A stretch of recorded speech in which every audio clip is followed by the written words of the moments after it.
Hello my dear students, ಹೇಗಿದ್ದೀರಾ ಎಲ್ಲರೂ? Welcome to Pallavi tutorials. ಮಕ್ಕಳೇ, ಈ ಒಂದು ವಿಡಿಯೋದಲ್ಲಿ ಫಸ್ಟ್ PUC ಬಿಸ್ನೆಸ್ ಸ್ಟಡೀಸಿಗೆ ಸಂಬಂಧಪಟ್ಟಾಗೆ ಇಂಪಾರ್ಟೆಂಟ್ ಇನ್ಫಾರ್ಮೇಷನ್ನ ಕೊಡ್ತಾ ಇದ್ದೀನಿ. ಇನ್ನೇನು ಆ್ಯನ್ಯುವಲ್ ಎಕ್ಸಾಮ್ ಹತ್ರ ಬರ್ತಾ ಇದೆ. ಬಿಸ್ನೆಸ್ ಸ್ಟಡೀಸ್ ಮಕ್ಕಳಿಗೆ ಇವಾಗ ಯಾವ ರೀತಿಯಾಗಿ ಓದ್ಕೊಳ್ಬೇಕು ಅನ್ನೋದೇ ಚಾಲೆಂಜ್ ಆಗಿರುತ್ತೆ. ಸೊ ನಿಮಗೆ ಮಾಡಲ್ ಕ್ವಶನ್ ಪೇಪರ್ ಬೇಕಾಗುತ್ತೆ, ಅಥವಾ ಈ ಪ್ರೀವಿಯಸ್ ಇಯರ್ 2025 ಅಥವಾ 2024-23ಯಲ್ಲಿ ಆ್ಯನ್ಯುವಲ್ ಎಕ್ಸಾಮ್ ಏನು ನಡೆದಿತ್ತು, ಆ ಕ್ವಶನ್ ಪೇಪರಲ್ಲಿ ಏನು ಕ್ವಶನ್ಸ್ಗಳನ್ನ ಕೇಳಿದ್ರು ಅನ್ನೋದು ತುಂಬಾ ಇಂಪಾರ್ಟೆಂಟ್ ಆಗುತ್ತೆ. ನೀವು ಯಾವುದೇ ಪೇಪರ್ನ ಸ್ಟಡಿ ಮಾಡೋದಿದ್ರು ಕೂಡ ನಿಮ್ಮ ಇವಾಗ ಪ್ಯಾಟ್ರನ್ ಏನು ಚೇಂಜ್ ಆಗಿದೆ ಅಲ್ಲಿಂದ ನೀವು ನೋಡಿಕೊಂಡ್ರೆ ಸಾಕು. 2023 ಪ್ಯಾಟರ್ನ ನೋಡ್ಕೊಳ್ಬೇಕಾಗತ್ತೆ. ಓಕೆನಾ? ಅಕೌಂಟೆನ್ಸಿಗೆ ಸಂಬಂಧಪಟ್ಟಾಗೆ ಅಕೌಂಟೆನ್ಸಿಯಲ್ಲಿ ಒಳ್ಳೆ ಸ್ಕೋರನ್ನು ನೀವು ಮಾಡಬೇಕು ಅನ್ನೋ ಕಾರಣಕ್ಕೆ 4 ಪೇಪರ್ನ ನಾನು ಆಲ್ರೆಡಿ ಅಪ್ಲೋಡ್ ಮಾಡಿದ್ದೀನಿ. ಅದರಲ್ಲಿ 2 ಆ್ಯನ್ಯುವಲ್ ಎಕ್ಸಾಮ್ ಕ್ವಶನ್ ಪೇಪರ್ ಇದೆ, 2025 ಮತ್ತು 24ದು. ಅದೇ ರೀತಿಯಾಗಿ 2 ಮಾಡೆಲ್ ಪೇಪರ್ ಇದೆ. ಅದಾದಮೇಲೆ ನಿಮಗೆ ಇಂಪಾರ್ಟೆಂಟ್ ಆಗಿ 6 ಮಾರ್ಕ್ಸಿನ ಪ್ರಾಬ್ಲಮ್ಸ್ ಏನು ನೀವು ಕಲ್ತ್ಕೊಳ್ಬೇಕು ಅದು ಕೂಡ ಅಪ್ಲೋಡ್ ಮಾಡಿದ್ದೀನಿ. ಆ್ಯಂಡ್ 12 ಮಾರ್ಕ್ಸಿನ very important topic journal entry, double column cash book ಎಲ್ಲ ನೀವು ಮಾಡ್ತೀರಿ. ಬಟ್ ಫೈನಲ್ ಅಕೌಂಟ್ ಕೂಡ ಯಾವ ರೀತಿಯಾಗಿ ಈಸಿಯಾಗಿ ಸಾಲ್ವ್ ಮಾಡಬಹುದು, 12 ಮಾರ್ಕ್ಸ್ನ ತಗೊಳ್ಬಹುದು ಅನ್ನೋದಕ್ಕೆ ವೀಡಿಯೋನ ಅಪ್ಲೋಡ್ ಮಾಡಿದ್ದೀನಿ. ಅಕೌಂಟೆನ್ಸಿ ರಿಲೇಟೆಡ್ ಎಲ್ಲ ವೀಡಿಯೋಸ್ಗಳು ಅಪ್ಲೋಡ್ ಆಗಿದೆ. ಸೊ ವೀಡಿಯೋಸ್ಗಳನ್ನ ವಾಚ್ ಮಾಡಿ. ಈ ಒಂದು ವಿಡಿಯೋದಲ್ಲಿ ಫಸ್ಟ್ PUC ಬಿಸ್ನೆಸ್ ಸ್ಟಡೀಸಿಗೆ ಸಂಬಂಧಪಟ್ಟಾಗೆ ಇಂಪಾರ್ಟೆಂಟ್ ಕ್ವಶನ್ಸ್ಗಳನ್ನ ಹೇಳ್ತಾ ಇದ್ದೀನಿ. ಸೊ ಬಿಸ್ನೆಸ್ ಸ್ಟಡೀಸಲ್ಲಿ ಏನು ಮಾಡೋಣ ಅಂತ ಹೇಳಿದ್ರೆ, ನೀವು ಕಂಟಿನ್ಯೂಸ್ ಆಗಿ ವೀಡಿಯೋಸ್ಗಳನ್ನ ವಾಚ್ ಮಾಡಬೇಕಾಗುತ್ತೆ. ಈ ವಿಡಿಯೋದಲ್ಲಿ ನಾನು ಕರೆಕ್ಟಾಗಿ ನನ್ನ ಹತ್ರ 6 ಪೇಪರ್ ಇದೆ, 6 ಪೇಪರಲ್ಲಿರುವಂತಹ MCQ ಕ್ವಶನ್ಸ್ಗಳನ್ನ ಮಾತ್ರ ಹೇಳ್ತೀನಿ. ಯಾಕಂತ ಹೇಳಿದ್ರೆ ನಿಮಗೆ ಟೋಟಲ್ ಆಗಿ 5 MCQ ಕ್ವಶನ್ಸ್ ಇರುತ್ತೆ, 4 ಆಪ್ಷನ್ ಇರುತ್ತೆ, ರೈಟ್ ಆನ್ಸರ್ನ ಬರೀಬೇಕು. ನಿಮಗೆ ಇವಾಗ ಡೌಟು MCQ ಕ್ವಶನ್ಸಲ್ಲೂ 5 ಔಟ್ ಆಫ್ 5 ತಗೋಬೇಕು ಅಂತ ಹೇಳಿದ್ರೆ, 5ಕ್ಕೆ 5 ತಗೊಳ್ಬೇಕು ಅಂತ ಹೇಳಿದ್ರೆ ನೀವೇನು ಮಾಡಬೇಕು, MCQ ಕ್ವಶನ್ಸ್ಗಳು ಇಂಪಾರ್ಟೆಂಟ್ ಆಗಿ ಯಾವುದು ಇಂಪಾರ್ಟೆಂಟು ಅದು ನೀವು ಕಲ್ತ್ಕೊಳ್ಬೇಕಲ್ವಾ. ಹಾಗಾಗಿ ಈ ಒಂದು ವಿಡಿಯೋದಲ್ಲಿ ಜಸ್ಟ್ MCQ ಕ್ವಶನ್ಸ್ ಏನು, ಅದಕ್ಕೆ ಆನ್ಸರ್ ಏನು ಅನ್ನೋದನ್ನು ಅಪ್ಲೋಡ್ ಮಾಡ್ತೀನಿ. ಇದು ವಿಡಿಯೋ 1. ನೆಕ್ಸ್ಟು ವಿಡಿಯೋ 2ಅಲ್ಲಿ ಎಲ್ಲ ಪೇಪರಿನ ಫಿಲ್ ಇನ್ ದ ಬ್ಲ್ಯಾಂಕ್ಸ್ ಇಂದೇ ಒಂದು ವಿಡಿಯೋ. ನೆಕ್ಸ್ಟು ವಿಡಿಯೋ 3ಯಲ್ಲಿ ಮ್ಯಾಥ್ ದ ಫಾಲೋಯಿಂಗಿಗೆ ಸಂಬಂಧಪಟ್ಟಾಗೆ ಒಂದು ವಿಡಿಯೋ. ನೆಕ್ಸ್ಟು ವಿಡಿಯೋ 4ಅಲ್ಲಿ 1 ಮಾರ್ಕ್ ಇಂಪಾರ್ಟೆಂಟ್ ಕ್ವಶನ್ಸ್ ಯಾವುದು, ಬಿಸ್ನೆಸ್ ಸ್ಟಡೀಸಲ್ಲಿ ನೀವು ಓದ್ಕೊಳ್ಳೇಬೇಕು, ಗ್ಯಾರಂಟಿ 100% ಕೇಳುವಂತಹ 1 ಮಾರ್ಕ್ ಯಾವುದು. ಅದಾದಮೇಲೆ 2 ಮಾರ್ಕ್ಸ್, ಅದಾದ್ರ ಮೇಲೆ 4 ಮಾರ್ಕ್ಸ್, ಅದಾದ್ರ ಮೇಲೆ 8 ಮಾರ್ಕ್ಸು. ಸೊ ಈ ರೀತಿಯಾಗಿ ಸ್ಟೆಪ್ ಬೈ ಸ್ಟೆಪ್ಪು ನೀವು ವೀಡಿಯೋಸ್ಗಳನ್ನ ವಾಚ್ ಮಾಡ್ತಾ ಹೋಗಬೇಕಾಗತ್ತೆ. ಸೊ ಯಾರ್ಯಾರು ಚಾನಲ್ಗೆ ಇನ್ನೂ ಸಬ್ಸ್ಕ್ರೈಬ್ ಆಗಿಲ್ಲ, ಇವಾಗಲೇ ಸಬ್ಸ್ಕ್ರೈಬ್ ಆಗಿ ಆಲ್ ಬಟನ್ನ ಕ್ಲಿಕ್ ಮಾಡ್ಕೊಳ್ಳಿ. ನಿಮ್ಮ ಫ್ರೆಂಡ್ಸ್ಗಳಿಗೂ ಈ ವಿಡಿಯೋನ ಶೇರ್ ಮಾಡಿ. ಸ್ಟೆಪ್ ಬೈ ಸ್ಟೆಪ್ ಓದ್ತಾ ಹೋಗಿ, ಒಂದು ಕಡೆ ನೀಟಾಗಿ ಬರೆದಿಟ್ಕೊಳ್ಳಿ. ಪ್ರಾಕ್ಟೀಸ್ ಮಾಡೋಕ್ಕೂ ಕೂಡ ತುಂಬಾ ಈಸಿ ಆಗುತ್ತೆ.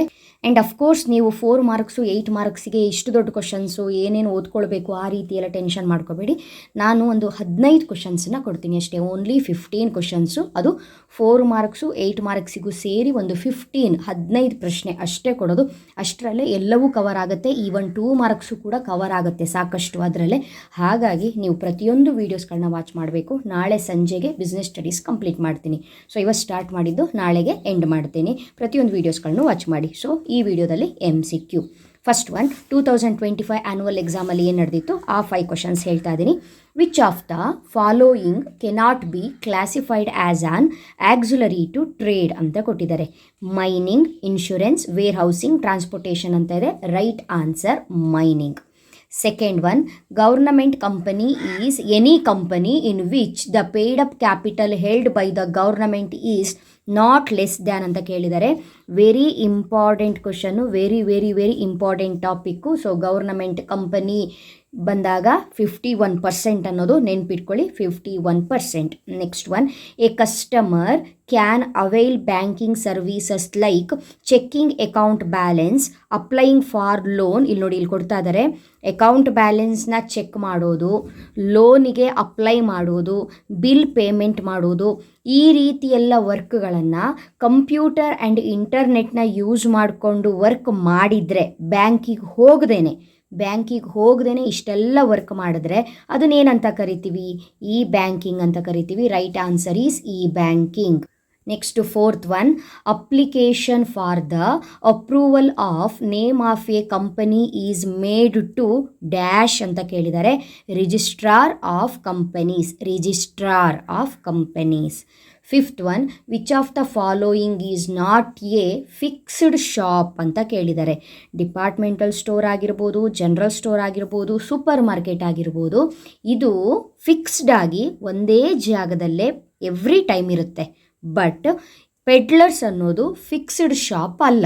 ಇಲ್ಲಿ ಕ್ವಶನ್ ಕೇಳಿರೋದು ಕೂಡ ನಾಟ್ ಎ ಫಿಕ್ಸ್ಡ್ ಶಾಪ್ ಅಂತಲೇ ಕೇಳಿರೋದು. ಹಾಗಾಗಿ right answer peddlers. Next paper 2024 annual exam question paper. ಇದರಲ್ಲಿ ಕೇಳಿರುವಂತಹ questions, first MCQ is the occupation in which people work for others and get remunerated in return as known as ಅಂತ ಕೇಳಿದ್ದಾರೆ. Employment is the right answer. ಒಂದು ತಿಳ್ಕೊಳ್ಳಿ, business, employment, profession, ಇದು ಮೂರು ಕೂಡ ನಿಮಗೆ ಗೊತ್ತಿರಬೇಕು. ಇದಕ್ಕೆ ಮೂರಕ್ಕೂ ಒಂದು 4 ಡಿಫ್ರೆನ್ಸನ್ನು ಕಲ್ತಿಟ್ಕೊಳ್ಳಿ. 4 ಮಾರ್ಕ್ಸಿಗೂ ಇಂಪಾರ್ಟೆಂಟು. ಆ ಡಿಫ್ರೆನ್ಸಲ್ಲೇ ಈ ಪಾಯಿಂಟ್ ಬಂದು ಹೋಗಿದೆ. ಹಾಗಾಗಿ ಡಿಫ್ರೆನ್ಸ್ ಯಾರು ಓದ್ಕೊಂಡಿರ್ತೀರಿ ಅವರಿಗೆ ಇದು ಎಂಪ್ಲಾಯ್ಮೆಂಟ್ ಅಂತ ಪಕ್ಕ ಗೊತ್ತಾಗುತ್ತೆ. Next, board of directors in a joint stock company is elected by. Joint stock ಕಂಪನಿಯಲ್ಲಿ ಬೋರ್ಡ್ ಆಫ್ ಡೈರೆಕ್ಟರ್ಸ್ನ ಸೆಲೆಕ್ಟ್ ಮಾಡೋದು ಯಾರು? Share holders.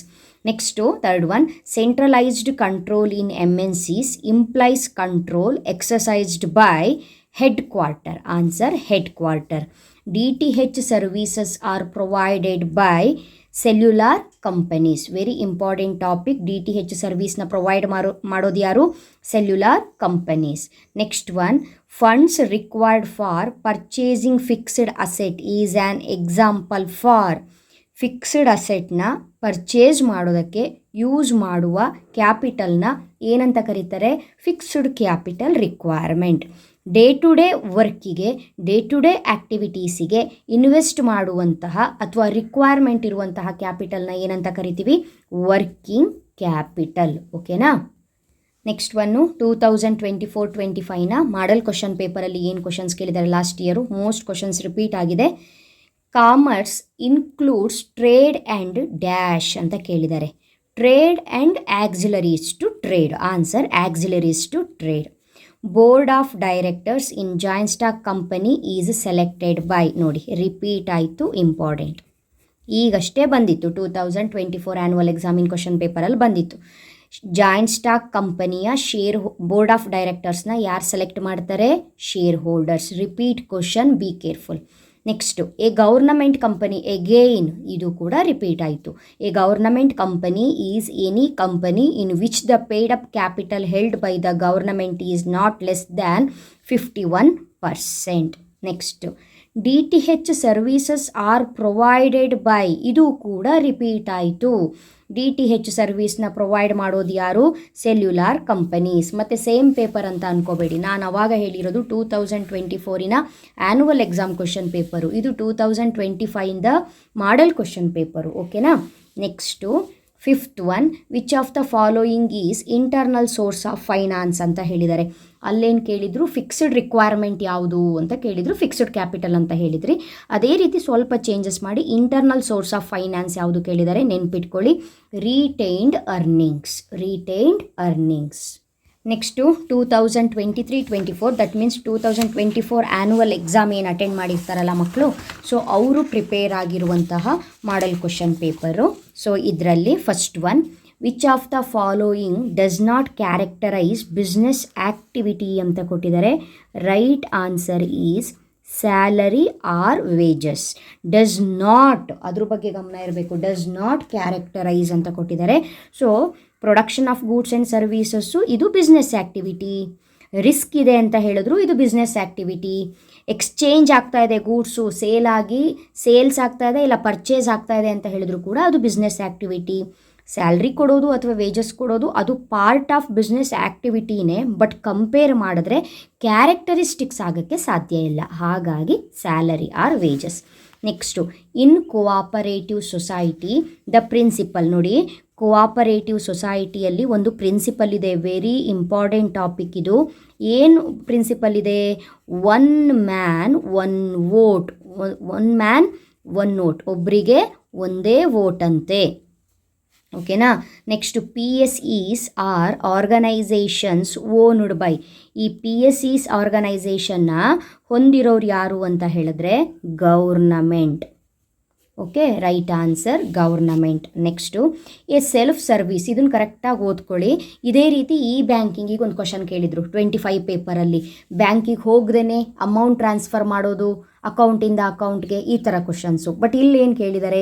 A self service terminal that provides the customer with facilities of withdraw ಅಮೌಂಟನ್ನು withdraw ಮಾಡೋದು, depositing of cash. ನೋಡಿ, ಅಮೌಂಟನ್ನು withdraw ಮಾಡೋದು, deposit ಮಾಡೋದು, ಫಂಡು ಟ್ರಾನ್ಸ್ಫರ್ ಮಾಡೋದು, ಈ ರೀತಿಯಾದಂತಹ ವರ್ಕ್ಗಳನ್ನು but through a unique and secured pin is card ಅಂತ ಕೊಟ್ಟಿದ್ದಾರೆ. ಈ ರೀತಿಯ ವರ್ಕ್ಗಳನ್ನು ಒಂದು ಪಿನ್ ಇಟ್ಕೊಂಡು, ಓಕೆನಾ, ಯಾವ ಕೆಲಸ ಮಾಡ್ತೀವಿ ನಾವು ಅಂತ ಹೇಳಿದ್ರೆ ATM ಕಾರ್ಡಲ್ಲಿ ಒಂದು ಪಿನ್ ನಂಬರ್ ಇಟ್ಕೊಂಡು ಅಮೌಂಟನ್ನು ವಿತ್ಡ್ರಾ ಮಾಡೋದು, ಡೆಪಾಸಿಟ್ ಮಾಡೋದು, ಫಂಡ್ ಟ್ರಾನ್ಸ್ಫರ್ ಮಾಡೋದು, ಕ್ಲೋಸಿಂಗ್ ಬ್ಯಾಲೆನ್ಸ್ ತಗೊಳ್ಳೋದು, ಮಿನಿ ಸ್ಟೇಟ್ಮೆಂಟ್ ತಗೊಳ್ಳೋದು. ಸೊ ಈ ರೀತಿ ಎಲ್ಲ ಮಾಡೋದು ಯಾವುದರಲ್ಲಿ? ATMಲ್ಲಿ.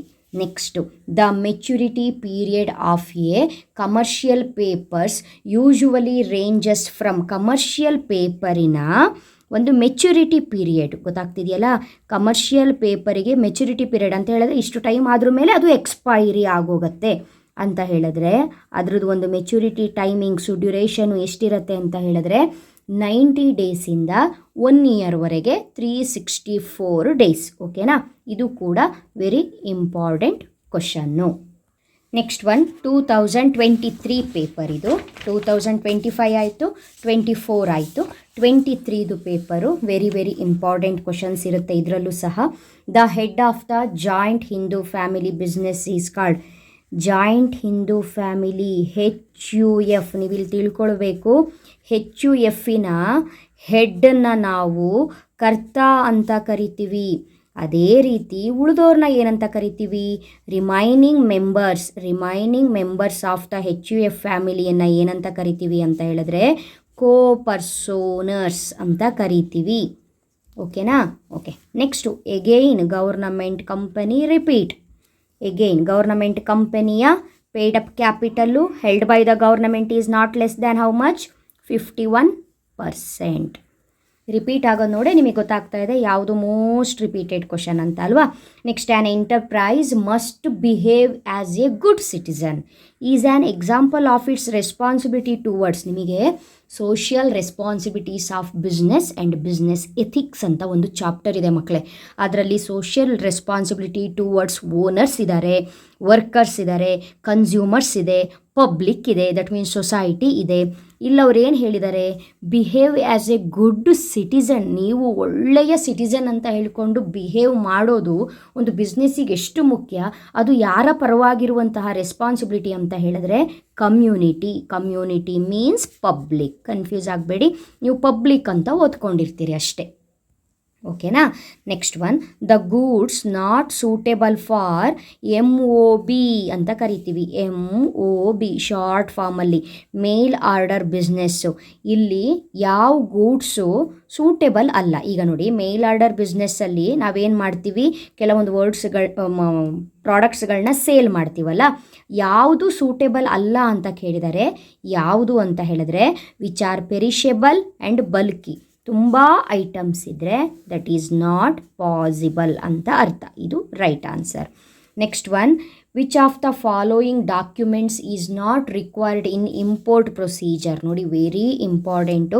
ಸೊ ಇಲ್ಲಿ ಎಷ್ಟು ಇನ್ಫಾರ್ಮೇಷನ್ ನಾನು ನಿಮಗೆ ಕೊಡ್ತಾ ಇದ್ದೀನಿ ಅಂತ ಹೇಳಿದ್ರೆ 4 ಮಾರ್ಕ್ಸು 8 ಮಾರ್ಕ್ಸಿಗೂ ಇಂಪಾರ್ಟೆಂಟ್ ಕ್ವಶನ್ಸ್ ಯಾವುದು ಅನ್ನೋದನ್ನು ಹೇಳ್ತಾ ಇದ್ದೀನಿ.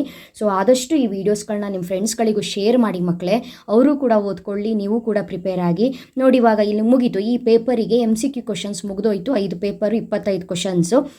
ಓಕೆನಾ? ಅದೇ ರೀತಿ ನೆಕ್ಸ್ಟ್ ವೀಡಿಯೋದಲ್ಲಿ ಫಿಲ್ ಇನ್ ದ ಬ್ಲ್ಯಾಂಕ್ಸು ಎಲ್ಲ ಪೇಪರ್ದು ಹೇಳಿಬಿಟ್ರೆ ನಿಮಗೆ ಏನು ಓದ್ಕೊಳ್ಬೇಕು ಅನ್ನೋ ಐಡಿಯಾ ಬಂದುಬಿಡುತ್ತೆ. ಸೊ ನಿಮ್ಮ ಜೊತೆಗೆ ನಿಮ್ಮ ಫ್ರೆಂಡ್ಸು ಓದ್ಕೊಳ್ಳಿ, ಆದಷ್ಟು ಶೇರ್ ಮಾಡಿ, ಚಾನಲ್ನ ಸಬ್ಸ್ಕ್ರೈಬ್ ಮಾಡಿ, ಆಲ್ ಬಟನ್ನ ಕ್ಲಿಕ್ ಮಾಡ್ಕೊಳ್ಳಿ. ವೀಡಿಯೋಸ್ಗಳು 1 by 1 ಬರ್ತಾ ಹೋಗುತ್ತೆ. ನೀವು ಮಧ್ಯದಲ್ಲಿ ಯಾವುದಾದ್ರು ಒಂದು ವೀಡಿಯೋ ಸ್ಕಿಪ್ ಮಾಡಿಬಿಟ್ರೆ ನಿಮಗೆ ಟಚ್ ಬಿಟ್ಟು ಹೋಗ್ಬಿಡುತ್ತೆ. ಹಾಗಾಗಿ ಎಲ್ಲ ವೀಡಿಯೋಸ್ಗಳನ್ನ ವಾಚ್ ಮಾಡಿ. ಇಂಪೋರ್ಟ್ ಪ್ರೊಸೀಜರು, ಎಕ್ಸ್ಪೋರ್ಟ್ ಪ್ರೊಸೀಜರು ಅಂತ 2 ಬರುತ್ತಲ್ಲ, ಎರಡೂ ಕೂಡ 8 ಮಾರ್ಕ್ಸಿಗೆ ತುಂಬಾ ಇಂಪಾರ್ಟೆಂಟು. ಸೊ ಈ ಚಾಪ್ಟ್ರಲ್ಲಿ ಇದು 2 ಪ್ರೊಸೀಜರ್ನ ನೋಡಿಕೊಂಡ್ರೆ ಸಾಕು ನೀವು. ಇದರಲ್ಲಿ ಅವ್ರೇನು ಕೇಳಿದ್ದಾರೆ ಅಂತ ಹೇಳಿದ್ರೆ ಟ್ರೇಡ್ ಎನ್ಕ್ವೈರಿ ಇದೆ, ಬಿಲ್ ಆಫ್ ಎಂಟ್ರಿ ಇದೆ, ಇಂಪೋರ್ಟ್ ಜನರಲ್ ಮ್ಯಾನಿಫೆಸ್ಟೋ ಇದೆ, ಸರ್ಟಿಫಿಕೇಟ್ ಆಫ್ ಒರಿಜಿನ್ ಇದೆ. ಇದಿಷ್ಟರಲ್ಲಿ ಇಂಪೋರ್ಟಿಗೆ ಬೇಡದೇ ಆಗಿರುವಂತಹ ಡಾಕ್ಯುಮೆಂಟ್ ಯಾವುದು ಅಂತ ಹೇಳಿದ್ರೆ ಸರ್ಟಿಫಿಕೇಟ್ ಆಫ್ ಒರಿಜಿನ್. ಇದು ನಮಗೆ ಇಂಪೋರ್ಟಿಗೆ ಅವಶ್ಯಕತೆ ಇಲ್ಲ. ಓಕೆ ಅಲ್ವಾ? ಹಾಗಾಗಿ right answer is D, certificate of origin. So ಇದಿಷ್ಟು ಕೂಡ ನಿಮ್ಮ MCQಗೆ ಸಂಬಂಧಪಟ್ಟಂತಹ ಇಂಪಾರ್ಟೆಂಟ್ ಟಾಪಿಕ್ಸು. ನೋಡಿ, ಯಾವುದ್ಯಾವುದು ರಿಪೀಟ್ ಆಯಿತು, ಹೇಗೆ ಯಾವ ಥರ ಓದ್ಕೊಳ್ಬೇಕು ಅನ್ನೋ ಐಡಿಯಾ ಖಂಡಿತವಾಗ್ಲೂ ಬಂದೋಯ್ತು. ಇಷ್ಟು ಕ್ವಶನ್ಸಿಗೆ ನೀವು ಪ್ರಿಪೇರ್ ಆಗಿ. ನೆಕ್ಸ್ಟ್ ವೀಡಿಯೋದಲ್ಲಿ of course all important fill in the blanks questions with answers ರೆಡಿಯಾಗಿರಿ ನೆಕ್ಸ್ಟ್ ವೀಡಿಯೋಗೆ. ಅಲ್ಲಿವರೆಗೂ ಚೆನ್ನಾಗಿ ಓದ್ಕೊಳ್ಳಿ. Thank you. All the best.